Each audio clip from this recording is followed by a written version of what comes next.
बिस्मिल्लाहिर्रहमानिर्रहीम अस्सलाम वालेकुम रहमतुल्लाहि व बरकातुहू। 33वें सबक में आप सबको खुशामदीद। आज जो लेसन नंबर है वो 33 है। 31 को हमने आखिरी करार दिया था, लेकिन वक्फ़े के हवाले से, रुमूज़ अवक़ाफ़ के हवाले से हमें एक लेक्चर और करना पड़ा। लेकिन हमने देखा कि रुमूज़ अवक़ाफ़ के हवाले से जो पहला जो लेक्चर बनाया था, यानी 31वां या 32वां जो है वो काफ़ी लंबा हो गया, तो हमें यहाँ पर एक और जो है वो लेक्चर की तरफ आना पड़ा और ये आपके सामने है। आज इस लेक्चर में हम बात करेंगे रुमूज़ अवक़ाफ़ के बाकी जो अलामात है उसके हवाले से। हमने स्वाद के मुतालिक, क़ाफ़ के मुतालिक और ज़ा के मुतालिक हमने पढ़ लिया था। इसी तरह वक़्फ़ मुतलक़, तवा और वक़्फ़ मुजव्वज़ जीम के मुतालिक आज कुछ और अहम जो है अलामात जो कि बहुत ज़्यादा देखने में आते हैं कुरान में, उनकी तरफ हम इशारे करेंगे। उसमें हम गलतियाँ भी करते हैं, लेकिन अगर इसको देखेंगे तो आप वो गलतियाँ करना ख़त्म कर देंगे। तो सबसे पहले बारी आती है लाम अलिफ ला की। जी बहुत ज़्यादा आप देखते हैं लाम अलिफ ला बहुत सारी जगहों पर है। ये फुल स्टॉप पर भी नज़र आते हैं आपको, इब्तिदा में भी, इंतहा में भी और बीच में भी आपको नज़र आता है आयात के। ठीक है, तो इसका मतलब क्या है ला? इसका मतलब क्या है अरबी में? ला वक्फ़ा अलैह, इस मकाम पर कोई वक्फ़ नहीं, यानी you are not allowed to stop on this sign. सही है, इस सिंबल पर आपके लिए परमिशन नहीं है। यहाँ पर आपने ला का मतलब होता है नहीं, कोई वक्फ़ नहीं है। इसमें इस बात की तरफ इशारा है कि कारी यहाँ हरगिज़ वक्फ़ ना करे। बाज़ उलमा ने लिखा है कि अगर वक्फ़ हो जाए तो इआदा वाजिब है। अगर वक्फ़ हो भी जाता है तो इसमें आपने पीछे से दोबारा इसको कंटिन्यू करके इआदा करना है, यानी उसको दोबारा पढ़ना है आपने। ठीक है, तो ला में कभी नहीं आपने वक्फ़ करना है, अगरचे वो फुल स्टॉप के ऊपर ही हो, उसको आपने आगे कंटिन्यू करना है। बाज़ उलमा ने लिखा है कि कंटिन्यू करना है फुल स्टॉप के ऊपर अगर हो तो, लेकिन कहीं कहीं पर हमें इजाज़त मिल जाती है, यानी अगर सांस ख़त्म हो जाए उसी फुल स्टॉप पर जहाँ पर लाम अलिफ ला है तो आगे से आप स्टॉप कर सकते हैं। ठीक है, इसी तरह से क़ाफ़ और फ़ा, क़िफ़। क़िफ़ का मतलब क्या है? यू क़फ़ु अलैहि। यू क़फ़ु अलैहि मतलब इस मकाम पर ठहरा जाता है। क़ाफ़ और फ़ा छोटा सा आपको नज़र आएगा, ये जो सिंबल है इसका मतलब है कि इस पर ठहरा जाता है, इसकी अलामत है। क्या मतलब है? कि इस पर ठहरा जाता है। यहाँ ये गुमान हो कि पढ़ने वाला वसल कर लेगा, वहाँ क़िफ़ ठहर जा की अलामत लिखी जाती है। जब गुमान होता है कि पढ़ने वाला उसको कंटिन्यू करेगा तो वहाँ पर यह अलामत लिखी जाती है कि स्टॉप करें, आप स्टॉप करें फिर आपने कंटिन्यू करना है। ठीक है, तो इसका मतलब क्या है? इस पर मकाम पर ठहरा जाता है। सकता का मतलब सीन काफ ताहा, सांस लिए बगैर थोड़ा सा ठहरना, यानी वॉल्यूम को आपने कम करना है, मतलब सांस को स्टॉप नहीं करना, वॉल्यूम को कम करना है। ठीक है,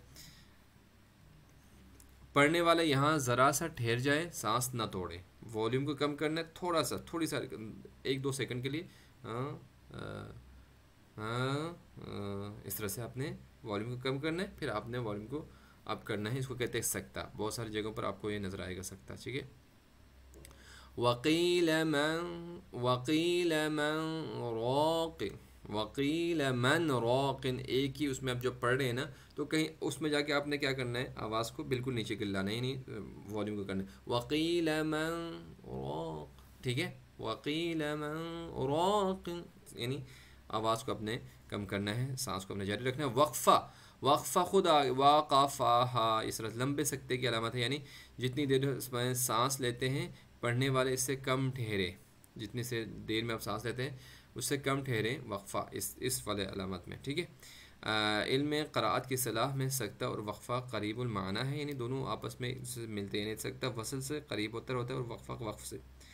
तो सकता में क्या होता है कि इतने कम आप थोड़ी देर के लिए फॉर अ मोमेंट जो है वो आप क्या करना है? अपने वॉल्यूम को कम करना है सकता में, लेकिन वक्फ़ा में थोड़ा सा ज़्यादा आपने ठहरना होता है। आवाज़ को अपने फिर भी क्या करना है? सांस को जारी रखना है, लेकिन ये करीबुल क्या है? वसल है और सकता, और ये करीबुल वक्फ़ है। सल स्वाद और लाम का मतलब क्या होता है? सल का मतलब कद यूसल, आपने उसको मुत्तसिल करना है, कभी कभी मिलाकर पढ़ा जाता है। ठीक है, स्वाद लाम की अलामत है, यानी पढ़ने वाला कभी इस जगह ठहर जाता है, कभी नहीं ठहरता। यहाँ तर्क वसल अवला और वक्फ़ करना ahsan है।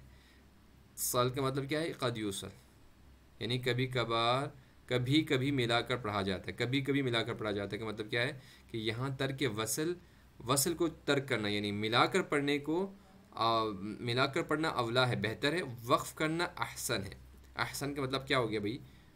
अच्छा है वक्फ़ करना, यहाँ पर आप वक्फ़ करेंगे तो अच्छा है। ठीक है, क़द यूसल का मतलब क्या बताया कि कभी कभी मिलाकर पढ़ा जाता है, कभी कभी वसल किया जाता है, लेकिन आपके लिए वक्फ करना बेहतर है। सल्ले अलवस्ल अवला, सल्ले जब लाम ये बड़ी ये जिसे कहते हैं ना, तो जब इस तरह से आ जाए तो आपने क्या करना है, छोटी ये बड़ी ये जो कहते हैं, तो इसमें सिर्फ सौत लाम है, इसमें लाम ये किया है। अलवस्ल अवला, इसमें क्या है, अलवस्ल अवला, इसमें वसल की अलामत यानी मिलाकर पढ़ना बेहतर है। ऊपर वाला हमने क्या कहा था कि वक्फ करना अहसन है, जबकि यहाँ पर वसल करना यानी मिलाकर पढ़ना बेहतर है। हम नहीं मालूम कि अब यहाँ पर है आप, ठीक है, ओके, तो इसको हम आगे ले जाते हैं। अच्छा आखिरी है, सॉरी यहाँ तक आपको मैं आगे चला गया था, दोबारा पढ़ रहा हूँ। स्वाद और लाम जो है, स्वाद और लाम किस तरह से है, स्वाद लाम स्वल और या, अलवसल अवला, इसमें क्या है, वसल अवला है, इसमें आप मिलाकर पढ़ना बेहतर है, ठीक है। जहाँ एक से ज़्यादा अलामतें हों वहाँ ऊपर की अलामत का एतबार होता है, जो 2-3 अगर अलामतें हों तो सबसे पहले जो अलामत है उसका एतबार होता है, यानी इसी तरह अगर एक से ज़्यादा अलामतें एक सीध में हों तो आखिरी अलामत का एतबार होगा, वहाँ ऊपर की अलामत का एतबार होगा जहाँ एक से ज़्यादा अलामतें हों।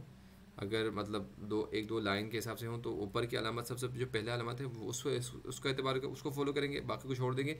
इसी तरह अगर एक से ज़्यादा अलामतें एक सीध में हों, ठीक है, एक सीध में हों तो आखिरी अलामत का एतबार किया जाएगा, ठीक हो गया जी। मुतलक आयत की अलामत है, मुतलक आयत की अलामत है जहाँ फ़कत यही अलामत हो वहाँ वक्फ़ करना किया जाए। अगर आयत पर ला हो तो तर्क वक्फ़ अवला है, यानी तर्क करना है वक्फ़ को।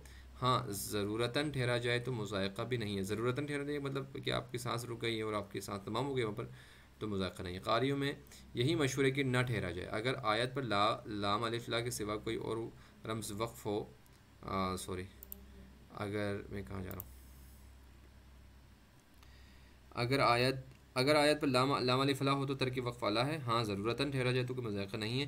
क़ारियों में यही मशहूर है कि ना ठहरा जाए, ठीक है ना। अगर आयत पर लाम अलिफ ला के सिवा कोई और रम्ज़ वक्फ़ हो तो वक्फ़ वसल के लिए इसी अलामत के एतबार से हो जाता है, यानी फुल स्टॉप आयत पर अगर इस लाम अलिफ ला को भी आपको नज़र आए और इसके अलावा रम्ज़ वक़ूफ़ में जो अलामात है कुछ और अलामात नज़र आ जाए तो जो दूसरी अलामात है उसको जो है वो उसका एतबार होगा, उसके मुतालिक अपना अमल करना है, ठीक है।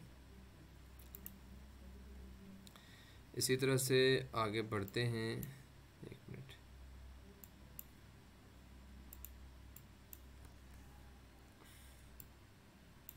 तो यहाँ पर आप देखते हैं कि आखिर में क्या कहा जा रहा है।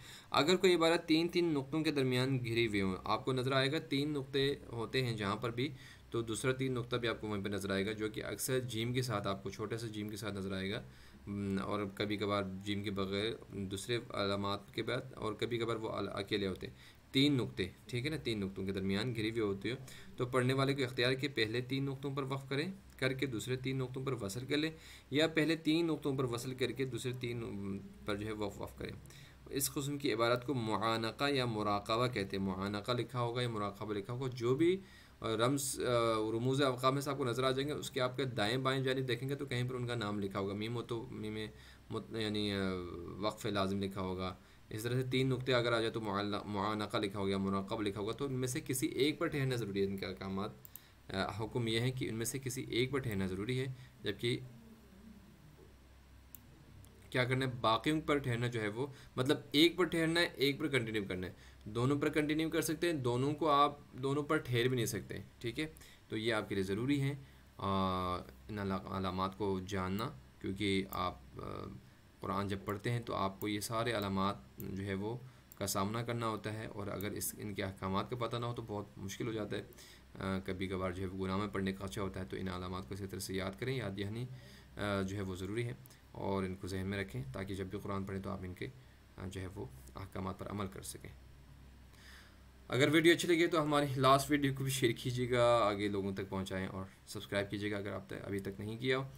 हमें दुआ दीजिएगा इंशाअल्लाह कि अल्लाह हमें तौफीक दे कि हम कुरान को इसी तरह से आगे लेकर चलें एक एक करके। तो बेल आइकन को दबा कर रखें, आने वाली हर नई वीडियो आप तक बर वक्त पहुँच सके। तब तक के लिए इजाज़त, अल्लाह हाफिज़, अल्लाह के नहगे बान।